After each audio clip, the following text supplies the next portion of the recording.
What's good, YouTube? Dmgaming here, guys. And today, I want to discuss something that it's Dragon Ball Z Kakarot related, yes, but something that I'm not the biggest fan of, but at the end of the day, is something that could boost this game into the stratosphere.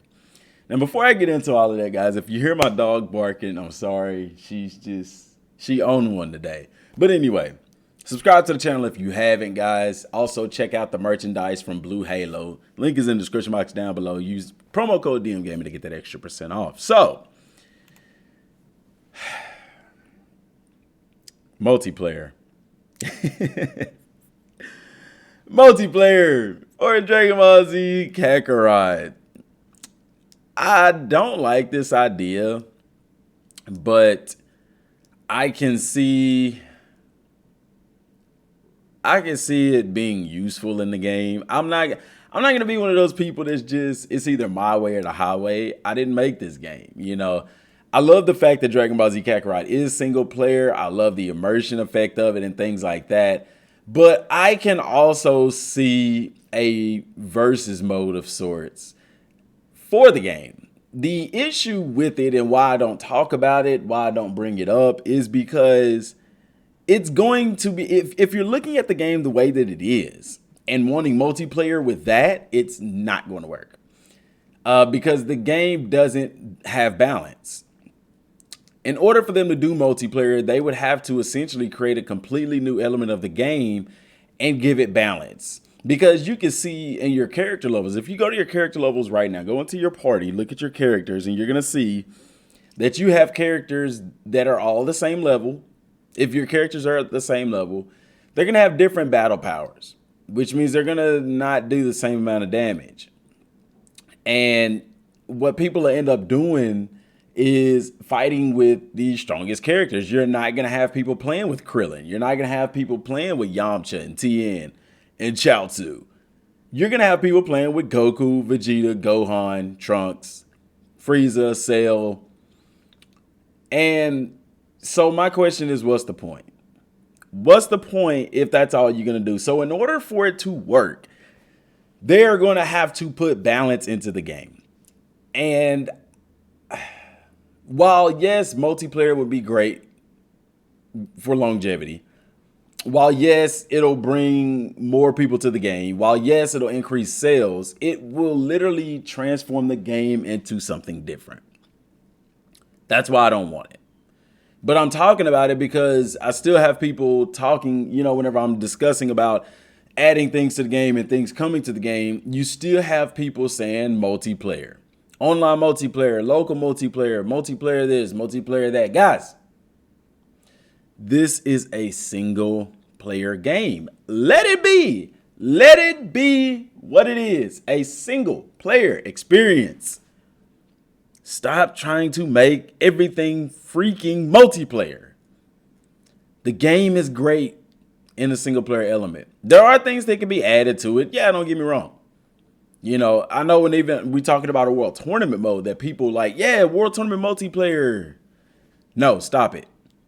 Because it's not going to work. The game doesn't have balance. And in order for them to do that, they're going to have to balance the game. Not only that, but they're going to have to devote extra resources to this, which is going to take away resources from other elements of the game, which is going to take away money and development time for other areas of the game, which is going to decrease the profitability margin for the game because you're going to have to spend more money on external resources, which is going to hurt the game. Bandai Namco with Dragon Ball games, or really with their games in general, they're tapping into different markets. Before Dragon Ball games, they were all pretty much one genre. You know, they were the 3D arena fighters in a sense. Now we have a true RPG.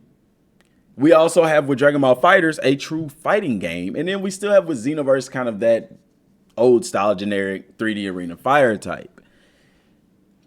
Let people have this single player experience, guys. The game sold, it's sold over 2 million copies by now, I'm sure.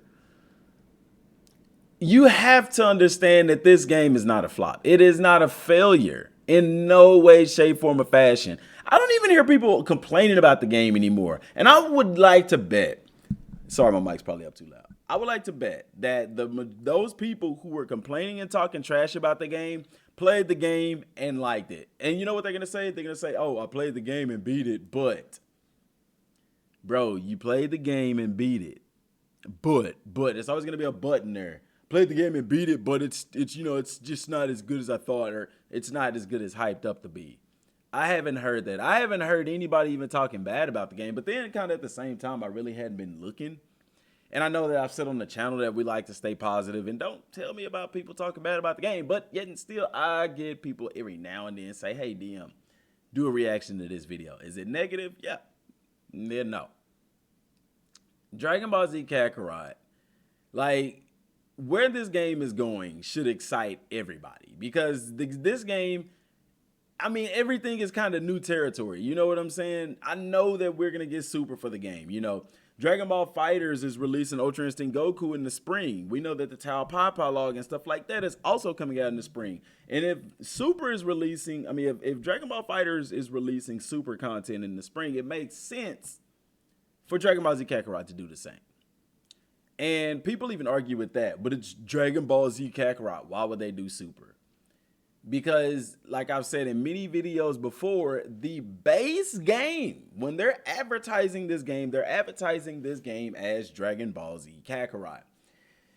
That is the base game. DLC is another animal. DLC doesn't have to follow Dragon Ball Z Kakarot. Why? Because in the base game, they've already told you about Dragon Ball Z Kakarot. They don't market and sell a game based off of what it's going to be in its totality, including DLC. Otherwise, it would be false advertising, because everybody's not going to get DLC. When they market and sell a game, they do it based off of what's on that base game, excluding DLC. And what's on that base game, excluding DLC, is Dragon Ball Z Kakarot. Now, will there be a sequel to the game is a big question. It really, in my opinion, depends on how they go with DLC. And then you have to think as well, if they do Super as DLC, what would be the point in doing a sequel for the game? If you cover the entire story of Super, my only thing that I could think of would be, number one, doing a multiplayer style game, which I don't want that. I want to continue with the single player. Number two would be improving things like the training, improving things like the combat system and stuff like that. But guys, here's the thing. I remember did a video and I talked about it, where they said that they had no plans at the time of doing a sequel. They wanted this to be a standalone game. And this being a single player game, and I could see how there is no need for a sequel, because you could continually upgrade the story. You can implement new features into the combat system. Like, they can easily put that into the game. And with it being a single player game, like I said, there's more resources being devoted to the game, that they can get these types of things done that don't take up a lot of time, like you would see with a multiplayer game like Xenoverse or FighterZ, where you have to deal with balancing, you have to deal with the NAT codes and stuff like that. They don't have to concern themselves with these types of things. So it's possible, you know. I mean, looking even right here at the skill tree, and we know that once you start training in the gravity room, it unlocks an entirely different level to the skill tree. They've already even said that upon people's request, upon the fans' request, that hurt, I don't know what that was. Upon the fans' request, they can make support characters playable characters. Okay? That's interesting. I mean, like, the flexibility with this game, it's there. You see what I'm saying? And with the time machine, being able to go back in time. Now, this is the way I think that that's going to work. I think once you go back to a particular saga, you're going to return to that saga in the level that you were at in that saga.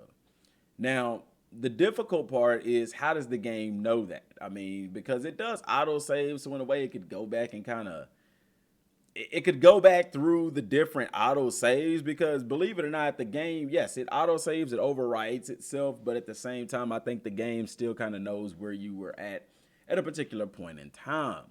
Because it doesn't make sense. Somebody did bring it up. It doesn't make sense to be able to go back into a different saga where you're at with your Super Saiyan transformations and all that. I mean, essentially it would become like a new game plus type of thing. Which, and if they market it that way, then that's a good thing because then people understand what they're getting themselves into.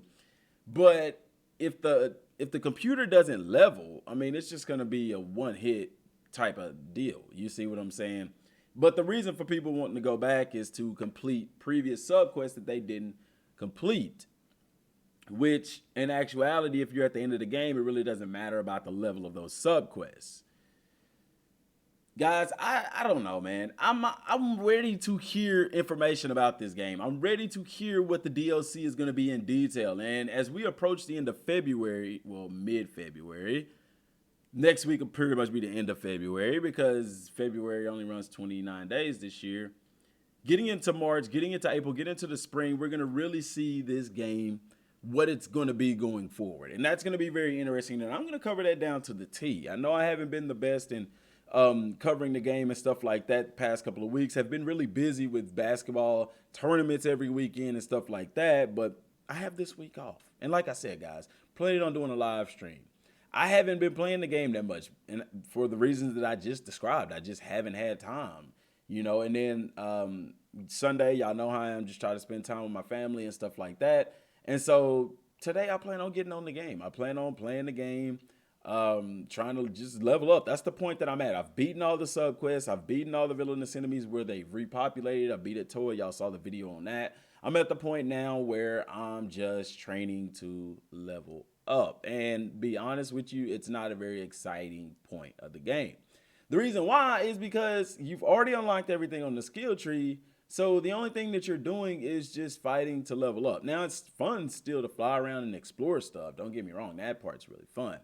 But what I really want to focus on is eating. Like that's where I'm at to test out. And I'm probably going to do some gameplay of that and probably do that on the live stream as well, is just eat. I mean, I'll do some fighting and stuff, but I want to see how strong I can get between now and the time that the DLC comes out. I want to eat my behind off to see how strong I can get just from eating, because from what I've seen, guys, there is not a limit to that. And it's very interesting. See, those are the things that you can't get in a multiplayer game. You see what I'm saying? That's not having balancing also allows you to get like ridiculously strong. And I can't wait to see, because there was a guy on Reddit that had his key at like 9,000. So can you imagine being Super Saiyan and your key drains, but you have 9,000 key? Like, dude, you're not going to lose key before you finish that battle. You know what I'm saying? And oh my gosh, I can't wait to see it, guys. I'm not going to hold y'all any longer because I want to go get me something to eat and I want to play the game. I want to get on this game. I want to start eating because I am far behind in eating because I haven't really ate in the game. It's really not necessary, you know, but I want to see how strong I can get. Road to Ultra Instinct. That's it right there, guys. So that's all I got for right now. If you had subscribed to the channel, guys, please do. Till next time, y'all, thanks for watching. Peace.